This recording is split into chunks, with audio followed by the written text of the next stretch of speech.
parle. Chaque jour, Charles et Carole vous présentent la leçon de l'école du sabbat.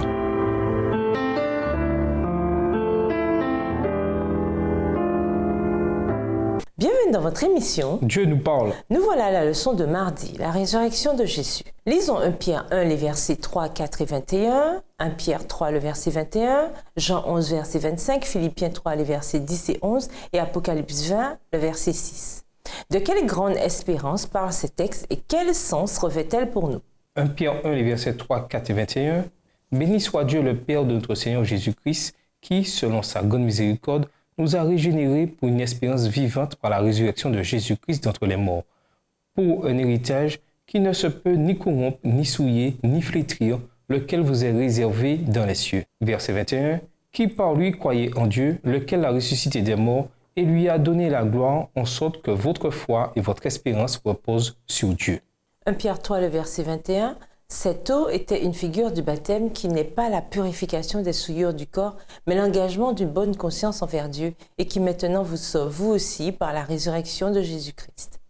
Philippiens 3, les versets 10 et 11. Afin de connaître Christ et la puissance de sa résurrection et la communion de ses souffrances en devenant conforme à lui dans sa mort pour parvenir, si je puis, à la résurrection d'entre les morts.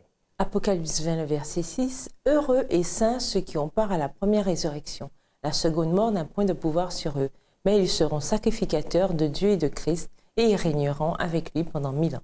Jean 11, verset 25, Jésus lui dit, « Je suis la résurrection et la vie, celui qui croit en moi vivra, quand même il serait mort. » Comme nous l'avons déjà vu, 1 Pierre est adressé à ceux qui souffrent à cause de leur foi en Jésus. Il est donc particulièrement approprié que Pierre, dès le début de sa lettre, attire l'attention de ses lecteurs sur l'espérance qui est la leur. Comme il le dit, l'espérance du chrétien est une espérance vivante, car c'est une espérance qui repose précisément sur la résurrection de Jésus. 1 Pierre 1, le verset 3. Grâce à la résurrection de Jésus, les chrétiens peuvent espérer un héritage impérissable, sans souillure, inaltérable, réservé dans les cieux. 1 Pierre 1, le verset 4. Autrement dit, même si la situation se détériore vraiment, pensons à ce qui nous attend quand tout sera terminé.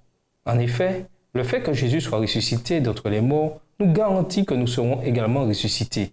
1 Corinthiens 15, versets 20 et 21. Comme dit Paul, « Et si Christ n'est pas ressuscité, votre foi est vaine, vous êtes encore dans vos péchés. » 1 Corinthiens 15, verset 17, dans la version Colombe. Mais du fait que Jésus a été ressuscité d'entre les morts, il a montré qu'il a le pouvoir de vaincre la mort elle-même. L'espérance chrétienne trouve ainsi son origine dans l'événement historique qu'est la résurrection de Christ. Sa résurrection est le fondement de notre propre résurrection qui aura lieu à la fin des temps. Où serions-nous sans cette espérance et cette promesse? Tout ce que Christ a fait pour nous trouve son point culminant dans la promesse de la résurrection. Sans cela, quelle espérance avons-nous? D'autant plus que nous savons, contrairement à la croyance répandue parmi les chrétiens, que les morts dorment inconscients dans la tombe. La mort du chrétien n'est que sommeil, un repos dans le silence et l'obscurité. Si vous croyez, votre vie est cachée avec le Christ en Dieu, et quand le Christ, votre vie, apparaîtra, alors vous paraîtrez aussi avec lui dans la gloire. Lors de son retour, tous les morts qui lui sont précieux entendront sa voix et seront revêtus d'une vie glorieuse, immortelle. Pensez à la finalité apparente de la mort. La mort est tellement dure, tellement implacable et tellement réelle. Pourquoi dans ce cas la promesse de la résurrection est-elle si importante pour notre foi et pour tout ce que nous croyons et espérons? Et nous vous laissons cette question de réflexion. Si Jésus vous posait la question, « Qui dis-tu que je suis ?»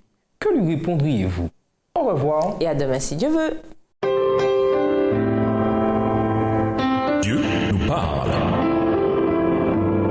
Chaque jour, Charles et Carole vous présentent la leçon de l'école du sabbat.